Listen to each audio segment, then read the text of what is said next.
하나님 말씀 읽겠습니다. 전도서 1장 1절에서 11절입니다. 전도서 1장 1절에서 11절 말씀을 함께 읽겠습니다. 다윗의 아들 예루살렘 왕 전도자의 말씀이다. 전도자가 이르되 헛되고 헛되며 헛되고 헛되니 모든 것이 헛되도다. 해 아래에서 수고하는 모든 수고가 사람에게 무엇이 유익한가? 한 세대는 가고 한 세대는 오되 땅은 영원히 있더라. 해는 뜨고 해는 지되 그 떴던 곳으로 빨리 돌아가고 바람은 남으로 불다가 북으로 돌아가며 이리저리 돌더라. 바람은 그 불던 곳으로 돌아가고 모든 강물은 다 바다로 흐르되 바다를 채우지 못하며 강물은 어느 곳으로 흐르든지 그로 연하여 흐르니라. 모든 만물이 피곤하다는 것을 사람이 말로 다 말할 수는 없나니 눈은 보아도 족함이 없고 귀는 들어도 가득 차지 아니하도다. 이미 있던 것이 후에 다시 있겠고 이미 한 일을 후에 다시 할지라. 해 아래에는 새 것이 없나니 무엇을 가리켜 이르기를 보라 이것이 새 것이라 할 것이 있으랴. 우리가 있기 오래전 세대들에도 이미 있었느니라. 이전 세대들이 기억됨이 없으니 장래 세대도 그 후 세대들과 함께 기억됨이 없으리라. 아멘. 주변에 계신 분들 함께 돌아보시면서 인사 나누시고 말씀을 나누도록 하겠습니다. 주변에 계신 분들과 인사 나눠주시고요. 오늘도 여러 사정으로 몇 분이 못 오셨는데 하나님의 평안이 함께 하시기를 원합니다. 전도서에는 해 아래서라는 표현이 29번이나 나옵니다. 이와 비슷한 표현으로 하늘 아래가 2번, 세상에서가 3번 나옵니다. 그러니까 30번 이상을 이 땅에서의 삶에 대해서 전도서가 이야기하고 있죠. 우리가 이 땅을 살아가야 하는 데 필요한 지혜로운 삶, 우리가 가져야 할 삶의 지혜. 전도서는 이런 주제로 우리에게 교훈을 주고 있습니다. 그래서 한때 이 책이 성경에 포함되어 있는 것이 맞느냐라는 논쟁이 있었습니다. 구원에 대해서 전혀 말하고 있지 않고 신약에 한 번도 인용된 적이 없기 때문에 그 단순하게 삶의 이야기를 말하고 있는 것처럼 보이기 때문입니다. 그러나 전도사가 진짜로 말하려고 하는 것은 이 땅에서 살아가는 삶의 지혜가 아니고 이 땅에서 잘 먹고 잘 살라 이런 이야기가 아니고, 물론 우리가 그렇게 살면 좋겠죠. 그러나 무엇보다 하나님을 알아야 한다. 하나님을 알고 경험해야 한다. 이것을 말하고 있습니다.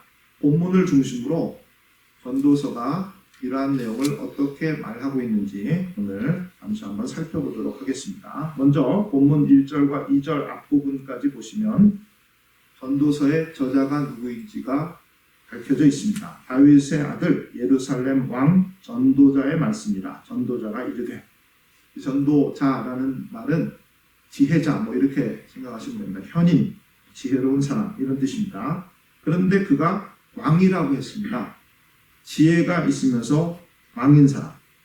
전도서의 본론이 1장 12절부터 시작되는데 똑같은 말이 있습니다. 나 전도자는 예루살렘에서 이스라엘 왕이 되어. 그러면 어떤 사람이 생각나십니까? 지혜롭고 왕이었던 사람? 솔로몬이 생각나지 않습니까? 그래서 교회가 전통적으로 전도서의 저자를 솔로몬이라고 여겨왔습니다. 자, 이 내용을 보시면 전도서 안에 그에게 권력과 지혜만 있었던 것이 아니라 엄청난 부도 있었다라고 말하는 내용이 나옵니다. 전도서 2장 4절부터 8절인데요. 제가 읽겠습니다. 나의 사업을 크게 하였노라. 내가 나를 위하여 집들을 짓고 포도원을 일구며 여러 동산과 과원을 만들고 그 가운데 각종 과목을 심었으며 나를 위하여 수목을 기르는 삼림에 물을 주기 위하여 못들을 팠으며 남녀 노비들을 사기도 하였고 나를 위하여 집에서 종들을 아끼도 하였으며 나보다 먼저 예루살렘에 있던 모든 자들보다도 내가 소와 양떼의 소유를 더 많이 가졌으며 은, 금과 왕들이 소유한 보배와 여러 지방의 보배를 나를 위하여 쌓고 또 노래하는 남녀들과 인생들이 기뻐하는 첩첩들을 많이 모으노라. 대단한 부를 가지고 있었죠. 왕 나름입니다. 지난해에 영국 여왕 엘리자베스 2세가 서거했습니다. 그 일로 장례식도 전 세계에 생중계되었을 뿐 아니라 영국 왕실에 대해서 우리가 많이 들을 기회가 있었습니다. 그 중에 왕실의 재산이 39조 원 정도 된다라는 말이 있었습니다. 그때 마침 제가 캄보디아에 있었는데요. 그 나라의 정식 명칭이 킹덤 오브 캄보디아입니다. 그 나라에도 왕이 있다는 이야기죠. 그래서 제가 선교사님 부부에게 물었습니다. 영국과 비교해 볼 때 캄보디아 왕은 어떻습니까? 어느 정도입니까? 그랬더니 선교사님 부부가 웃으시더라고요. 그렇지 않아도 얼마 전에 우리끼리 그 이야기를 한번 해보았습니다. 이 세상에 왕이 통치하는 나라가 40개가 넘는데 그 중에 이 나라 왕만큼 가장 가난하고 불쌍한 왕이 있을까? 우리가 그런 이야기를 했습니다. 이렇게 말을 하셨습니다. 왕도 다 같은 왕이 아니죠. 왕도 급이 있습니다. 굳이 말하자면 솔로몬은 캄보디아 쪽과는 아주 거리가 먼 영국 쪽에 더 가까운 그런 가장 순도 높은 금으로 만든 거대한 다이아몬드가 박혀있는 황금 수저를 불고 태어난 그런 사람이었습니다. 그런 그가 전도서를 통해 전하는 첫 번째 메시지가 무엇이었는가? 오늘 본문에 나오죠. 인생이 헛되다는 것이었습니다. 본문 2절 전도자가 이르되 헛되고 헛되며 헛되고 헛되니 모든 것이 헛되도다. 헛되도다. 영어로는 vanity of vanities 이렇게 되어 있습니다. 최고로 헛된 것을 말할 때 쓰는 히브리 사람들의 문법입니다. 관용적인 표현입니다. 영어에도 이런 표현들이 많이 나옵니다. King of Kings, 왕 중의 왕이죠. 만왕의 왕, 성경은 이렇게 번역합니다. Lord of Lords, 주의 주 중에 주님이라고 부르는 사람이 가장 높은 사람이죠. 성경은 만주의 주 이렇게 번역합니다. 노래 중에 노래, Song of Songs, 아가서를 이렇게 영어가 번역하고 있습니다. Best of Best 이런 표현들을 우리가 영어에서도 사용하는데 그 표현처럼 가장 뛰어나다라고 할 때 히브리 사람들도 이런 말을 사용한다는 것입니다. 비교 불가한 최고 중에 최고. 정말 헛된 것. 인생은 그런 것이다. 전도자가 이렇게 우리에게 말합니다. 그리고 이게 이제 전도서 앞부분이잖아요. 마지막 부분에 가면 또 이 말을 반복합니다. 전도자가 이르되 헛되고 헛되다 모든 것이 헛되다. 전도서 12장 8절. 거의 마지막에 가서 이 말을 또 반복합니다. 이렇게 전도서는 앞뒤로 헛되다는 말을 통해 그 내용을 감싸고 있습니다. inclusio라고 보통 하는 성경의 표현이죠. 그래서 그 본론에 보면 전도서 1장 12절부터 12장 7절인데요. 왜 인생이 헛된가라는 것을 여러 가지로 우리에게 설명하고 설득하는 이런 구조로 전도서가 되어 있습니다. 전도서의 가장 주된 메시지는 헛되다라는 것이죠. 저는 이 말이 좀 이해가 안 됐습니다. 사실은 좀 화가 났습니다. 모든 것을 다 가진 사람이 이렇게 말하면 보통 사람들은 어떻다는 것입니까? 제가 볼리 엘모라는 사람에 대해 잠시 말씀을 드리겠습니다. 듣다 보면 여러분이 누구신지 아시게 될 텐데 그 사람을 알게 될 때 만약에 그 사람이 제 인생이 헛된다라고 말하는 것을 한번 생각해 보시면 될 것 같습니다. 한번 상상해 보시기 바랍니다. 그는 부자입니다. 1995년 이래 세계 부자 상위 그룹에서 벗어난 적이 없습니다. 유대인이 아닌데 많은 사람들이 그를 유대인으로 생각합니다. 그만큼 똑똑하다는 뜻입니다. 실제로 그는 지나치게 똑똑합니다. 하버드에 입학할 당시 그의 SAT 점수는 1600점 만점에 1590점이었고 그의 전공은 법학이었는데 프리로우로 들어갔는데 대학 1학년 때 수학과 대학원 수준의 컴퓨터 과정에서 A학점을 받았습니다. 그리고 곧 대학을 중퇴합니다. 사업을 시작했는데 잠시 어려울 때 그냥 의사나 할까 이런 생각을 했다고 합니다. 미국에서 의사 되기가 얼마나 어렵습니까? 그런데 그냥 의사나 할까 이런 생각을 했다니 참 어이가 없죠. 자, 그 정도로 그가 똑똑한 사람인데 정말 사람들을 열광시켰던 것은 그가 자수성가한 것처럼 알려져 있기 때문입니다. 우리가 많이 들었던 가난한 청년이 집 차고에서 사업을 시작했는데 엄청난 부자가 되었다. 뭐 이런 이야기죠. 그런데 제가 생각할 때 이것은 100% 사실이 아닐 가능성이 아주 많습니다. 그는 부유한 가정에서 부족함 없이 자랐습니다. 그의 아버지는 윌리엄 헨리 게이츠인데 시애틀 최고 법률회사 운영자였습니다. 누구신지 좀 감이 오십니까? 굴리엘모는 그의 세례명입니다. 그는 캐톨릭 신자입니다. 세례명을 가지고 있습니다. 그의 본명은 윌리엄 헨리 게이츠 3세. 우리가 부르는 이름은 빌 게이츠입니다. 인터넷에 올라있는 2021년 그의 재산은 1,520억 달러, 한국 돈으로 198조였습니다. 영국 왕실의 재산보다도 많고 2021년도 한국의 1년 예산을 보았더니 482조 6천억 원이었습니다. 한국 사람들이 1년 내내 쓰는 돈의 5분의 1을 가지고 있는 그런 재력가입니다. 많은 사람들이 이 사람처럼 되기를 원하고 이 사람처럼 똑똑하고 성공하고 부자이기를 바라는데 이런 사람이 만약에 헛되고 헛되며 헛되고 헛되니 모든 것이 헛되다 라고 말한다면 여러분 그 말을 들을 때 어떤 생각이 들겠습니까? 참 배부른 소리 한다 이런 생각 들지 않겠습니까? 솔로몬이 그런 사람이었다라는 것입니다. 다 가지고 있는 그 사람이 인생이 헛되다라고 말하고 있습니다. 좀 이해가 안 되는 말인데 전도서를 잘 읽다 보면 약간씩 이해가 됩니다. 그가 말하려는 것 중에 하나가 죽음입니다. 이 땅에서 영원한 것이 없다 라고 그는 말하면서 우리가 확실치 않은 미래를 따라 살아가고 있는데 한 가지 확실한 것은 있더라. 그것이 바로 죽음이다. 이렇게 하는 것입니다. 죽으면 모든 것이 사라져 버리지 않습니까? 아무리 탁월한 지혜를 가지고 있어도 엄청난 소유가 있어도 거대한 권력이 있어도 죽음 앞에서는 다 소용없는 일입니다. 그러니 모든 것이 헛되다. 그가 이야기하는 왜 헛된가라는 논지 중에 하나가 바로 죽음입니다. 자, 어떤 책에 제가 전에 몰랐던 새로운 사실을 하나 알게 됐는데요. 본문의 내용을 이해하는 데 조금 도움이 되지 않을까 싶어서 여러분들에게 한번 정리해서 말씀을 드려보겠습니다. 예수님이 부활 이후 갈릴리로 가셨을 때 제자들이 전에 하던 고기 잡는 일을 열심히 하고 있었습니다. 밤새 하고 있었죠.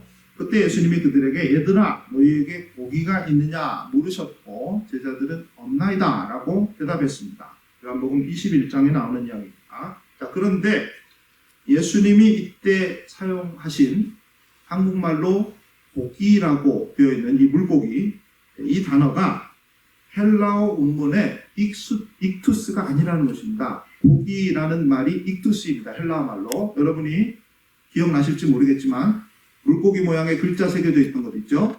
그게 바로 익투스입니다. 그게 헬라 말로 물고기입니다. 그런데 그 단어의 첫 글자를 예수스 그리스토스 데오스 휘오스 소테르의 약자로 기독교를 의미하는 것으로 초대교회 때 사용했습니다. 박해가 심하니까 어딘가 모여서 예배를 드려야 되는데 그럴 수 없어서 그 물고기 그려놓은 것으로 예배 장소를 표현할 때 예수스 그리스토스 데오스 휘오스 소테스 소테르는 이제 구원이라는 말이고요. 데오스는 하나님, 데수스는 아들, 예수스 그리스도는 예수 그리스도. 예수 그리스도가 하나님의 아들이면 우리의 구원자다. 이런 말을 물고기라는 단어로 표시했던 것이죠. 자, 그런데 다시 요한복음 21장 5절 말씀으로 돌아와서 예수님이 이때 제자들에게 말했던 것은 이 익투스가 아니라는 것입니다. 익투스가 아니고 프로스 하기온. 이 말은 가장 귀한 것이라는 뜻입니다. 그래서 이 본문에서 예수님이 제자들에게 물으셨던 질문은 밤새 고기 많이 잡았느냐가 아니고 밤새 수고했는데 뭐 얻은 것이 있더냐 이런 뜻이다 라고 하는 이런 글이었습니다. 대부분의 영어 성경을 보니까 여기 고기라는 말을 fish로 번역하고 있었습니다. 그래서 제가 이것을 이제 원문을 더 연구해 봐야 되겠지만 만약 이 말이 사실이라면 그 내용은 전도서의 헛되다는 말과 비슷하지 않을까 이런 생각을 해본 것입니다. 출세하겠다고, 성공하겠다고, 좋은 학교 가서 공부 잘해서 학점도 잘 받겠다고, 그래서 얻은 것이 무엇이다. 전도서는 우리에게 이렇게 묻고 있는 것이죠. 그리고 이에 대한 대답으로 내가 다 가져보고 누려봤는데 별거 없더라. 주고 앞에서는 모든 것이 헛되더라. 이렇게 답하고 있는 것입니다. 자, 이 말은 세상에서 열심히 살지 말라 이런 뜻이 아닙니다. 여기서 우리가 알아야 할 전제가 하나 있는데 전도자가 이렇게 말할 때 그 전제는 바로 하나님이 없는 삶이라는 것입니다. 하나님 없는 성공과 출세와 지혜가 헛되다 이렇게 말한 것이지 인생 자체가 헛되고 아무것도 아니다 이렇게 말한 것이 아니다라는 것입니다. 전도서가 말하는 헛되다는 이 말은 그러므로 이 땅에서 열심히 살지 말라는 뜻이 아니고 오히려 열심히 살아가되 어떤 것을 이루고 성취하되 죽음 이후에 남은 것이 없는 그런 삶이 되지 않도록 의미와 가치를 추구하며 살아라. 그리고 그 방법을 하나님이 함께 하시는 삶으로 우리에게 제안하고 있는 것이죠. 실제로 전도서에는 한참 동안 헛되고 헛되며 1장부터 12장까지 헛되다는 말을 계속하고 있는데 그 말 이후에 결론 부분에서 하나님에 대해서 이렇게 말합니다. 너는 청년의 때에 너의 창조주를 기억하라. 곧 곤고한 날이 이르기 전에, 곤고한 날은 죽음이죠. 아무 낙이 없다고 할 해들이 가깝기 전에, 죽음의 해가 가깝기 전에, 해와 빛과 달과 별들이 어둡기 전에, 비 뒤에 구름이 다시 일어나기 전에 그리하라. 열심히 사는 것도 중요한데 열심히 살아가는 그 삶 속에 늘 하나님과 함께하고 하나님의 뜻을 생각하라. 이렇게 전도서가 말하고 있는 것이죠. 그리고 이제 이게 결론 바로 앞에 나오는 이야기고요. 결론 부분에서 마지막 부분에 보면 흙은 여전히 땅으로 돌아가고 영은 그것을 주신 하나님께 돌아가기 전에 기억하라 라고 다시 말합니다. 사람이 죽으면 몸은 흙으로 가고 영은 하나님께로 가죠. 그러므로 여기서 흙은 땅으로 가고 영은 하나님께 간다는 말은 죽음을 의미합니다. 죽음에 이르기 전에 한 가지 기억해라. 앞에서 말한 그것을 기억하라는 것입니다. 무엇을 기억해야 합니까? 창조주 하나님 그분을 기억하라. 이렇게 이야기하는 것이죠. 그분을 믿으라. 이렇게 말하는 것입니다. 믿는다는 말을 성경이 특히 하나님께 사용할 때 경외한다 이렇게 표현한다라고 지난주에 말씀을 드렸죠. 전도서가 그렇게 되어 있습니다. 일의 결국을 다 들었으니 하나님을 경외하고 그의 명령들을 지킬지어다. 이것이 모든 사람의 본분이니라. 하나님 모든 행위와 모든 은밀한 일을 선악간에 심판하시니라. 전도서 마지막 두 구절입니다. 하나님을 기억하라. 하나님을 믿으라. 이렇게 이야기하는 것이죠. 그리고 믿는다는 것이 무엇인가에 대해서 지난 주일에 믿는 사람들에게 나타나는 표시들이 있는데 그 중에 하나가 하나님의 말씀을 따르는 것이다. 하나님의 말씀에 순종하는 것이다. 라고 제가 말씀을 드렸습니다. 그리고 다른 하나는 하나님을 닮아가는 것이다. 말씀을 순종하는 과정을 통해 우리가 하나님을 닮아가는 것. 이것이 믿는 사람들의 표시라고 말씀을 드렸는데 전도서에 그대로 나오지 않습니까? 하나님을 경외하고 그의 명령들을 지킬지어다. 하나님을 믿고 그 말씀에 순종하라. 이렇게 전도서는 우리에게 이야기하고 있습니다. 하나님의 말씀은 마치 기차에게 있어서는 선로와 같습니다. 그 위에 있을 때 기차는 가장 안전합니다. 우리는 우리의 경험을 바탕으로 또 지식을 바탕으로 내가 원하고 뜻한 것, 계획한 것을 이루기를 추구하며 살아갑니다.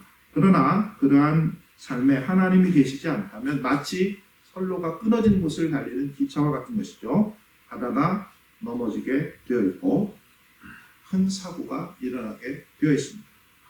우리를 만드신 하나님이 우리를 가장 잘 알고 계시므로 우리의 인생을 하나님과 동행하며 살아가는 것. 이것이 전도서가 궁극적으로 우리에게 말하고자 하는 바입니다. 그렇기 때문에 우리가 마땅히 하나님의 말씀을 따라 살아야 하는 것이죠. 하나님의 말씀에 순종하며 살아가야 하는 것입니다. 제가 집례하는 장례 예배의 마지막 설교는 항상 고린도전서 15장입니다. 잘 아시는 대로 고린도전서 15장은 부활장입니다.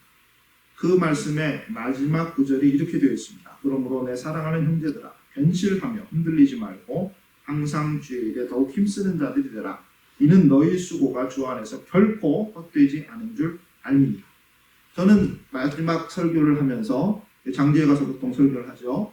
이 구절을 설교한 이후에 반드시 이 구절을 저를 따라서 함께 하게 합니다. 오늘 여러분 함께 이 말씀을 저를 따라서 한번 해보시기를 바랍니다. 제가 먼저 읽겠습니다. 그러므로 내 사랑하는 형제들아 견실하며 흔들리지 말며 항상 주의 일에 더욱 힘쓰는 자들이 되라. 이는 너희 수고가 주 안에서 결코 헛되지 않은 줄 알미라. 왜 우리가 힘껏 살아가야 합니까?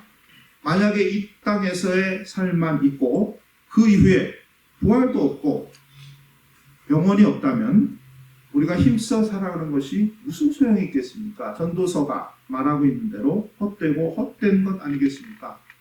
그런데 해 아래에서 살아가는 이 삶이 전부가 아니고 그 이후에 우리가 영원토록 살아가야 할 또 다른 삶이 있기 때문에 오히려 이 땅에서 열심히 살아가야 할 이유가 있는 것이죠. 어제 운전했던 길을 오늘도 가고 있지만 그 가는 길이 단지 무의미한 반복이 아니고 그 안에 새로운 발견이 있고 의미가 있고 가치가 있기 때문에 그 길이 하나님께로 가는 길이기 때문에 그만큼 우리가 영원이라는 시간을 향해 한 걸음 더 나아가는 것이기 때문에 그 걸음이 의미가 있는 것 아니겠습니까? 이것을 발견하며 살아가라 라고 전도서가 우리에게 이야기합니다. 그러나 그렇게 하기에는 우리의 삶에 굴곡이 너무 심합니다. 도대체 무슨 일이 일어날지 우리는 알 수 없고 불확실하여 불안한 가운데 때로는 삶의 위기를 맞기도 합니다. 전도서가 우리에게 주는 가장 중요한 교훈 중에 하나라고 제가 생각하는 구절이 있는데 이 말씀을 마지막으로 오늘 설교를 마무리하도록 하겠습니다. 전도서 7장 14절입니다. 형통한 날에는 기뻐하고 곤고한 날에는 되돌아보아라. 이 두 가지를 하나님이 병행하게 하사 사람이 그의 장래일을 능히 헤아려 알지 못하게 하셨느니라. 죽음 외에 아무것도 확실한 것이 없는 우리의 인생이지만 그 이후에 영원한 삶이 있기 때문에 그 또한 확실한 것이죠. 그렇기 때문에 이 땅에서 살아갈 때 때로 기쁜 일도 있고 때로 슬픈 일도 있지만 겸손하게 하나님을 의지하고 하나님의 뜻을 구하며 살아가라. 이렇게 말씀하고 있는 것입니다. 여러분의 사정과 형편이 어떤지 알 수 없지만 어떤 가운데 있더라도 여러분과 함께하고 계시는 하나님과 동행하며 살아가시기를 바랍니다. 해 아래 살아가는 이 땅에서의 삶이 전부가 아니라 이후에 영원한 시간을 하나님과 더불어 함께 살아간다는 사실을 기억하고 하나님과 동행함으로 날마다 우리에게 주어진 삶에서 승리하며 살아가시는 여러분들 모두가 되실 수 있기를 바랍니다. 그렇게 되시기를 예수님 이름으로 간절히 축복해드립니다. 기도하겠습니다. 하나님 감사합니다. 때로 우리에게도 이 땅의 모든 일들이 헛되게 느껴지고 우리의 수고가 허무하게 되어가는 일들이 있습니다. 그러나 그러한 가운데서 우리가 지금은 알지 못하지만 하나님의 뜻이 있음을 믿고 그 뜻이 이루어지기를 소망하며 살아가게 하시기를 원합니다. 그리고 우리와 늘 함께하고 계시는 하나님을 의지하고 하나님과 소통하며 살아가는 우리 모두가 되게 하시기를 원합니다. 한 주간을 또 마무리하고 새롭게 한 주간을 여는 가운데 있습니다. 우리에게 주어지는 한 주간의 삶을 하나님께 의지하며 출발합니다. 우리와 함께 하시고 우리를 인도해 주시기를 원하고 특별히 하나님의 말씀 가운데 그 말씀에 순종하며 살아가는 우리가 될 수 있도록 말씀의 은혜를 계속해서 더하여 주시기를 원합니다. 예수님 이름으로 간절히 기도드립니다.